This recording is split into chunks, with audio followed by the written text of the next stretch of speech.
इन संतों के वही फंस गए जो पहले कबीर भगवान के साथ रहा करते थे, उनके द्वारा चार्ज थे। आज उनके पिछले पुण्य खूब हैं, अच्छी उनकी पोस्ट भी है, उनके गर्दन भी है, संतान भी है, लेकिन भगवान की पैदल चाह भी है। उस इच्छा अनुसार वो फंस गए उन नकलियाँ के। और 20-20 साल हो गया, अब उनको पता चलता, रो रहे हैं, हमने 30 साल बर्बाद कर दिए, हमने 20 वर्ष खो दिए, क्योंकि ज्ञान आधार से निर्णय होता है।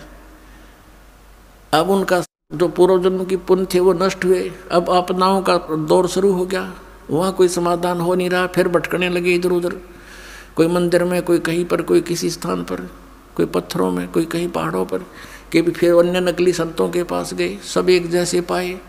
अंत में ये प्राणी नास्तिक हो जाता है और काल यही चाहता है कि भगवान से दूर हट जा, बस फिर ये निश्चिंत हो जाता है।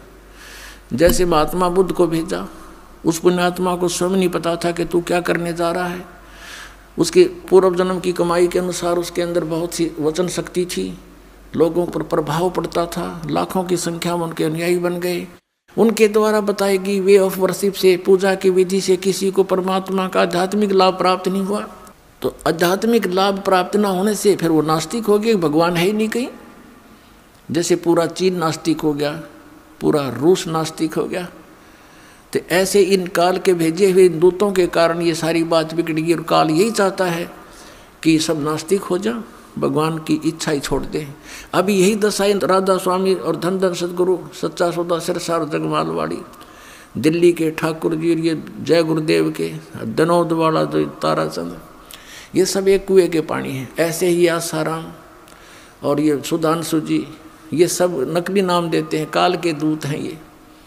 और ये सतपाल जी महाराज हंसा देश वाले, यो बाल योगेश्वर को अमेरिका तीन मूर्ख बना रहा, ये सब काल के दूत हैं, इनको कख नहीं पता। ये ढोल के डंके बदास कहता है, और ये बोलते नहीं, उतर दें जनता को, बर्बाद किए बैठी है।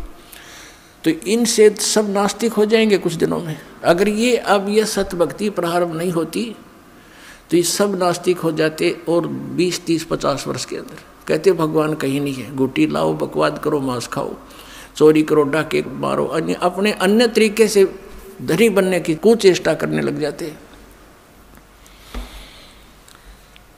और ये काल भगवान यही चाहता है कि ये किसी प्रकार उस मालिक से दूर हो जा।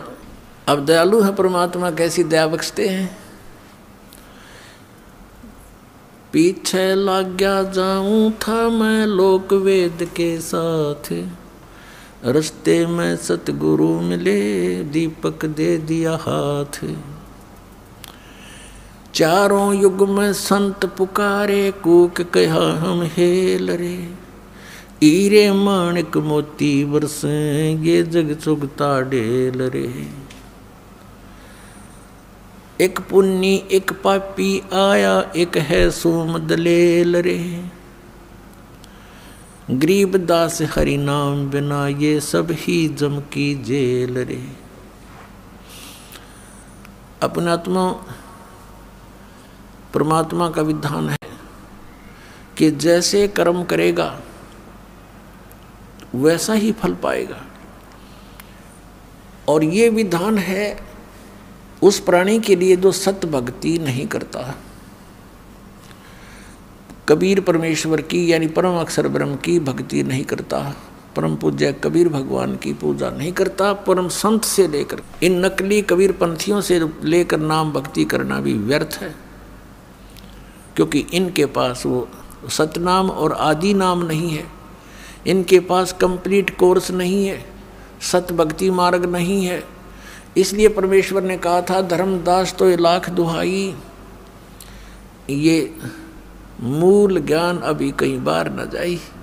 मूल ज्ञान बाहर जो पढ़ी, बिचली पीढ़ी हंसनी तरही, इस मूल ज्ञान को जो ये दास अब आपको बता रहा है, इस मूल ज्ञान को तब तक छुपाई जब लग ये 12 पंथ ना मिट जाए। अपने आत्माओं जितने भी ये पंथ काल के द्वारा चलाए गए हैं, इस दास के अतिरिक्त ये सभी काल प्रेरित हैं। अपने ही सदग्रंथों को ना समझकर काल के द्वारा भेजे गए दूतों के कारण ये भ्रमित हैं।